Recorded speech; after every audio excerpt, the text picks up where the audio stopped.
and knock down the mosques. That's again not where a lot of people are going to be, but it sends a clear message to those who are probably sending them Hamas leaders out into Israel that these are the targets they're going to go after. So this is the first of a very long operation that Israel is going to be doing, and they will dismantle Hamas.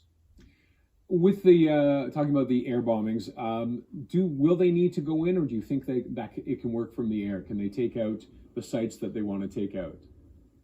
Roger, in a word, aerial bombardment will not achieve what they're looking for. You do have to follow it up with boots on the ground. Now, and that'll be a big decision, and it'll be a political decision of what happens between Hamas and the Israelis about getting back those hostages and whatnot. And the last thing that the Israelis don't want to do, but are probably prepared to do, is send in the ground troops into Gaza to go clear out Hamas. As we're looking at the picture here, fighting in a urban center is a costly event, both in terms of equipment and most of all the loss of life when you go in there.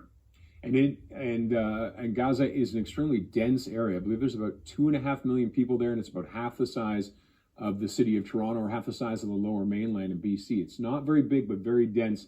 I can only imagine the fighting would be horrific if they had to go in. The fighting would be horrific is a great description. And, as we're looking at the picture now, I mean, just that little area alone will consume hundreds, if not thousands of troops to get in there and to go from room to room to room. It is a defender's joy, an attacker's nightmare. But unfortunately, there's an awful lot of civilians in there who have no dog in this fight, and they would be the ones that would be suffering the most. But this is not going to be easy for either side, and bad days are ahead of us. Now, with the apparent lapse in intelligence when it came to this attack on Saturday, how much can the Israeli army trust their intelligence on where they think Hamas might be within Gaza?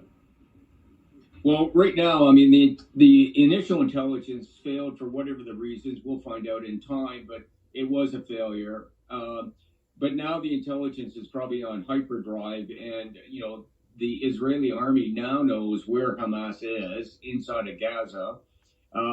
Inside of Israel, they'll be all over the ground, both boots on the ground. They'll be using electronic means, human means to find these militants.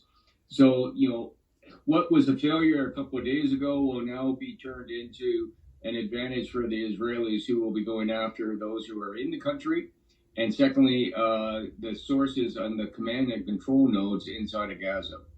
And those sources, can they be trusted after what happened? Do you think those are still reliable sources? It's a great question, because there are two parts to it. Those people who are completely sympathetic, empathetic to Hamas won't give the Israelis anything. And those who are being disenfranchised will be helping out the Israelis. So the Israelis will get an awful lot more intelligence than they had, 3-4 days ago. But at the same time, they're going to have to discern what is disinformation and what is real good information. But let there be no doubt, the Israelis will be using a blunt force instrument to go and to punish Hamas for what's happening here. And that was illustrated this morning in some of the reports where, in fact, a number of hostages were actually killed along with militants. This won't be a finesse operation. This is just going to be brute force to punish what has happened.